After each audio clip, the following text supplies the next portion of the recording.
Good evening. You're listening to Adrenaline Radio, 1680 AM on your dial. I'm Fred Blanchard, host of Adrenaline Motorsports.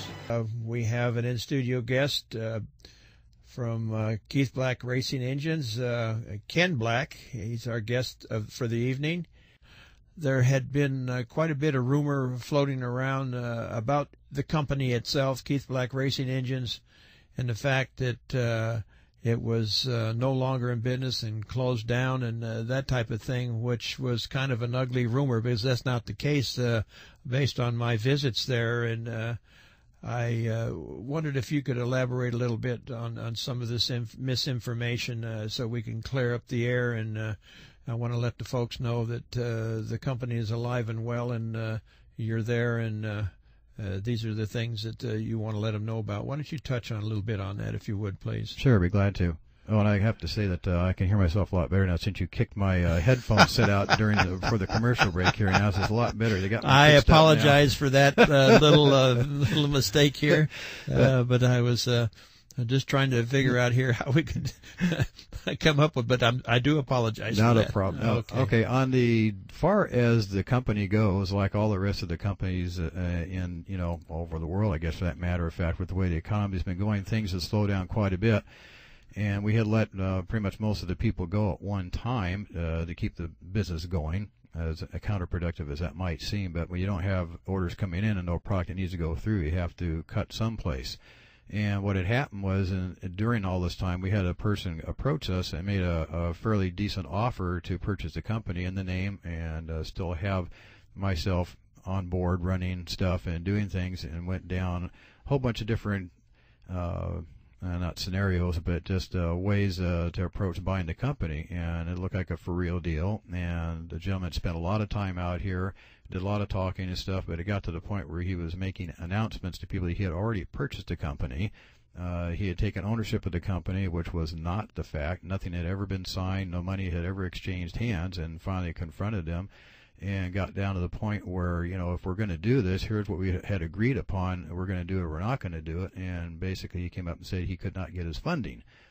And I think in all reality, possibly I like to believe on the better side of humanity that the guy probably had originally very good intentions of doing what he wanted to do, but I don't think he realized the scope of what he was getting himself involved into. And I just kind of leave it at that. We are still manufacturing. We've hired some of our guys back again, the CNC guys back in there, the Deber guys and that. So we're taking orders for shipping blocks out, not as fast as I'd like to get them out. And but it is improving some, and we have orders coming in, and it looks very good. It's much better now than it was even 2 or 3 months ago. So what brought the thought in mind that you were going to consider to want to sell the company? Can I ask that question? Yeah, it got down to the point where we had 1 month where we sold one T-shirt and there were no other orders coming in, and we started looking at we're like everybody else. We do have bills have to be paid and payments on different things have to be done, and bankruptcy is not an option in the Black way of doing things. That's just not in our deal. We don't do things like that. And trying to keep something going with the company rather than sell out and pay bills and be done with it and be clean, which we could do at any time, but just not where my heart's at, not where my mom's heart is, or it's just there's too much been going on for too long just to let go. And I must tell you that from my experience of just being there periodically, coming to visit a couple of times during each month, I come and visit periodically. I notice that it's definitely it's a feel of not just having a job or a business per se. This is your heart and soul. This whole thing is what I see in it is that same very thing. You began at the very early stages of motorsports as we see it here in Southern California, and it appears to me it's the same thing even today as we sit here and talk about it. I can just see the connection and the things that you're doing, and I don't know. I know that racers are finicky, and they're fanatic about rumors, and I could see that, and I'm sure some of these rumors certainly created some issues for your business. I know that they kind of were led to believe that ones that weren't living here and being around the facility or being in contact with you directly, that they believe the rumors. And I kind of think that there's a possibility there. There's some of the reasons why the things fell off as they did. Well, yeah, that's another deal. I have one deal where my son goes online and looks at different forums and stuff, and they had one thing on there where one guy made a comment to the fact, well, Ken's not like his dad, doesn't have the drive and stuff. Well, I never claimed to be my dad or like my dad. I am who I am. I do the best thing that I know how to do it.